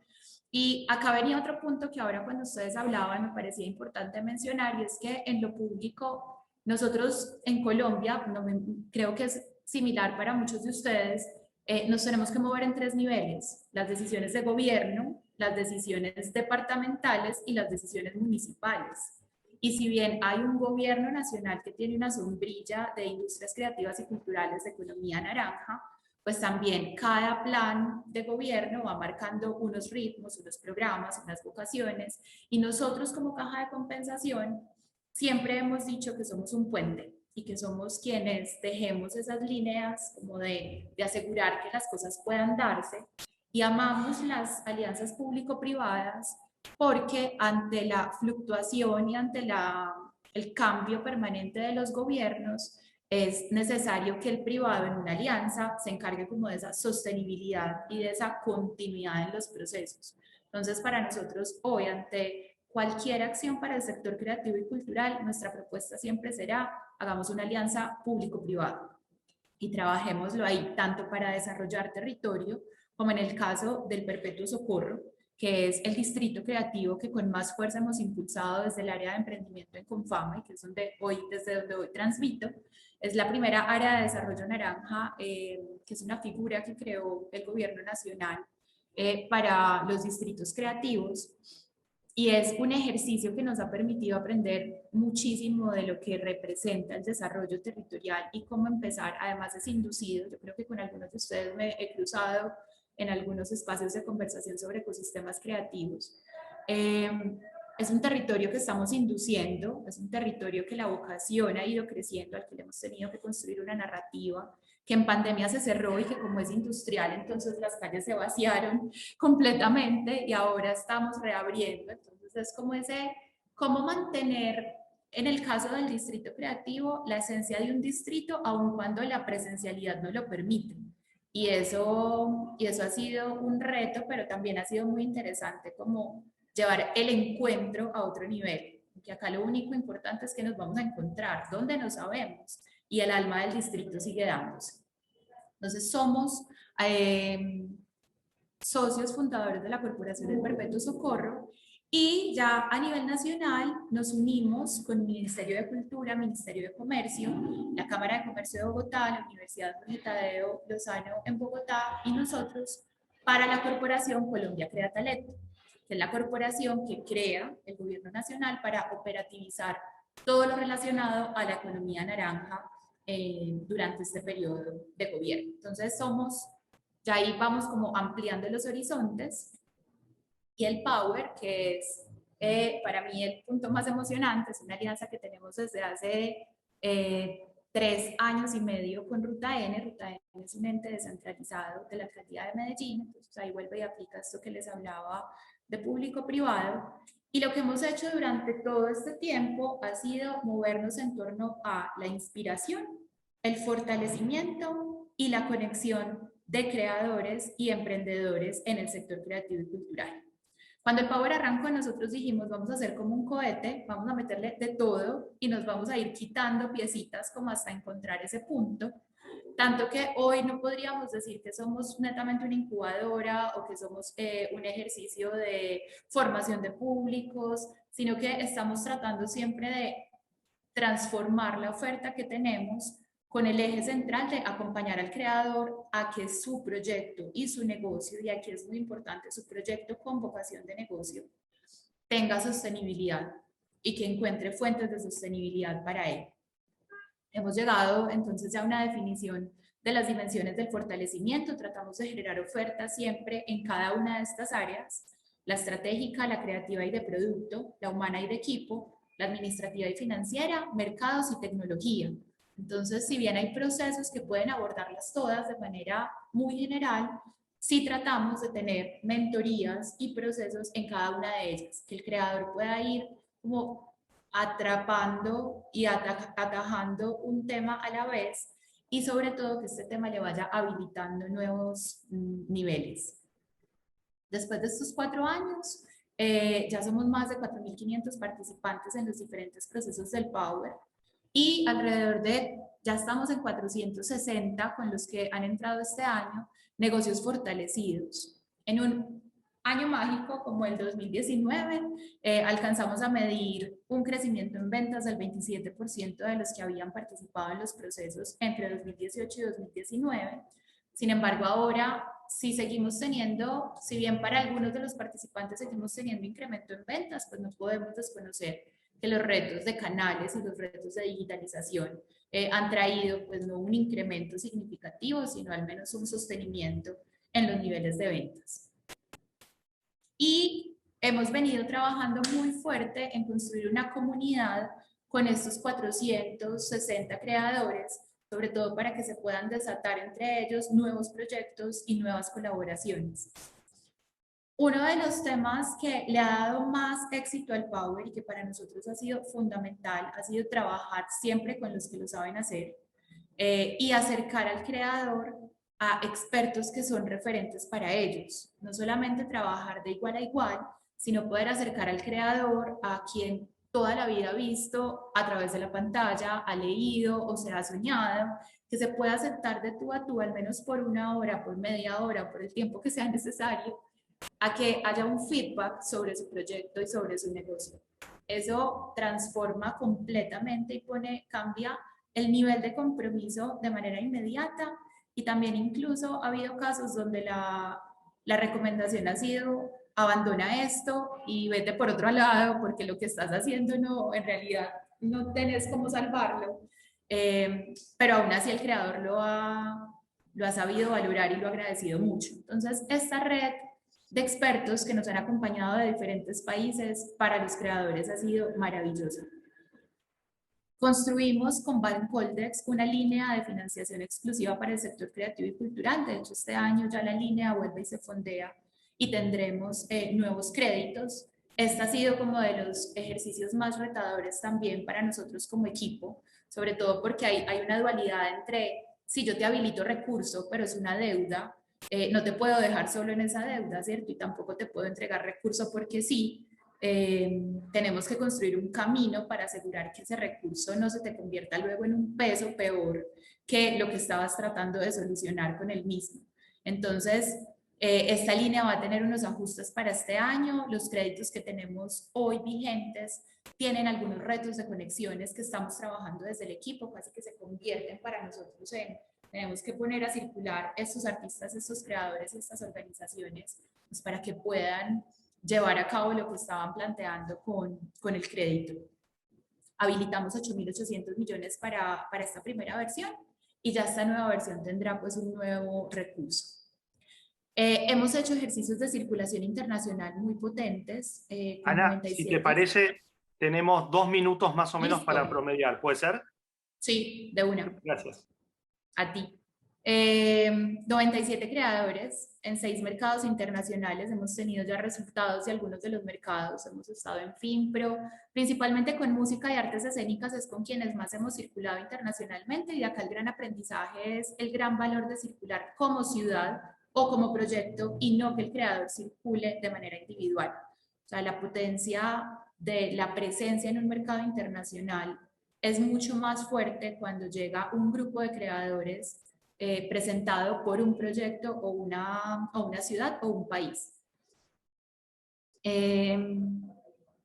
Y hoy estamos fuertemente trabajando en la conexión con mercados. Voy a pasar muy rápido por esto, pero sobre todo porque después de casi año y medio nos dimos cuenta que es la conexión con mercados la verdadera razón del aprendizaje y el fortalecimiento, y que es más fácil tener una razón de conexión lo suficientemente fuerte y en función de esa conexión empezar a fortalecer.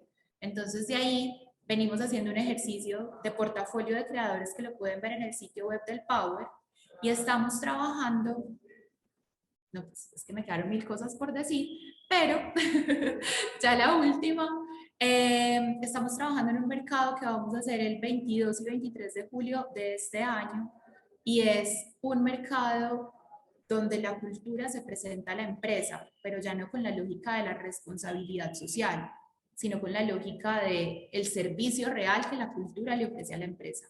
Y como la cultura realmente hoy es fundamental para cualquier empresa, y lo hablábamos en una conversación que tuvimos hace poco con algunos empresarios de la ciudad, así que la cultura hoy es el alma para ese cuerpo que es la empresa.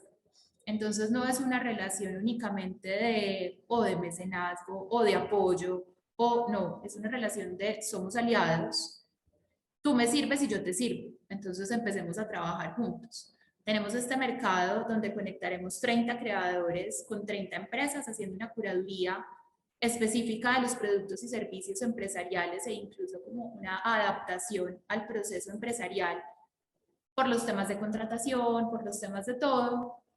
Y esperamos que este sea pues como nuestro ejercicio más potente este año.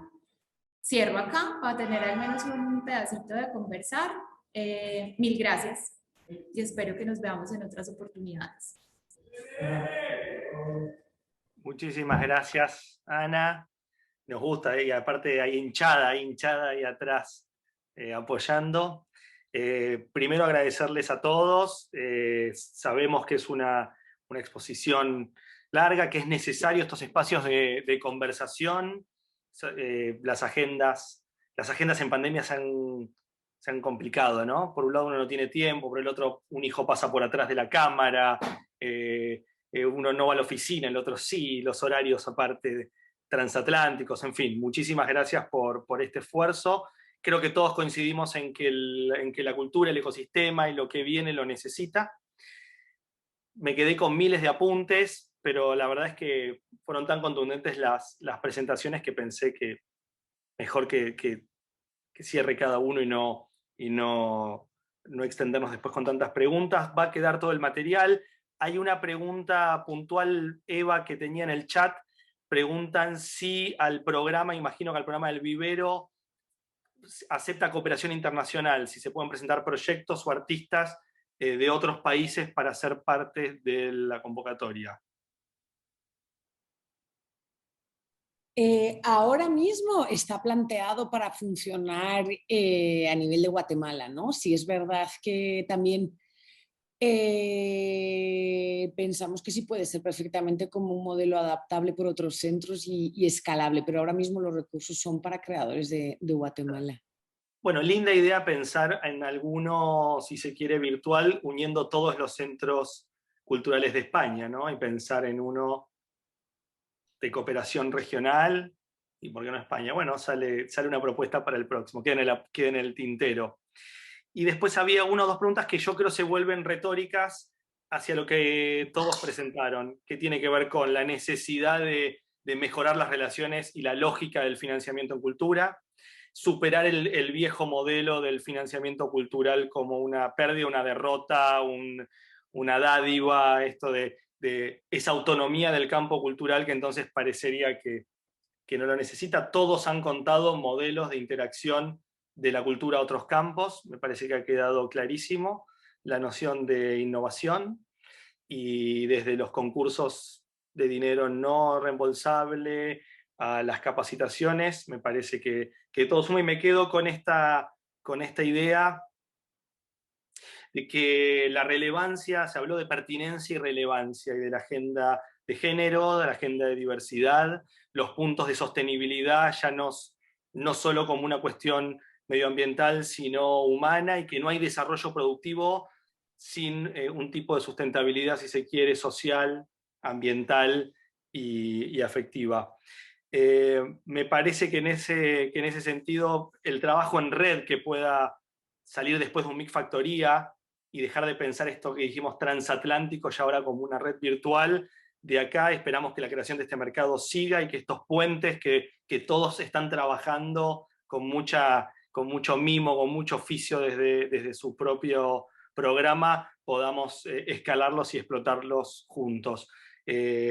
Hubo mucha gente también viéndolo en vivo, pero esto en breve, con muy básica edición, va a estar para que todos lo movamos y sirva para replicar la información. Compartir esta información es importante para que todos puedan financiar y tener un ecosistema un poquito más sostenible. Muchísimas gracias a todos por estar ahí, también a los que se han quedado en la transmisión en vivo y no fueron a ver la Copa América y se quedaron escuchando los programas nuestros y ajenos. Muchísimas gracias a todos.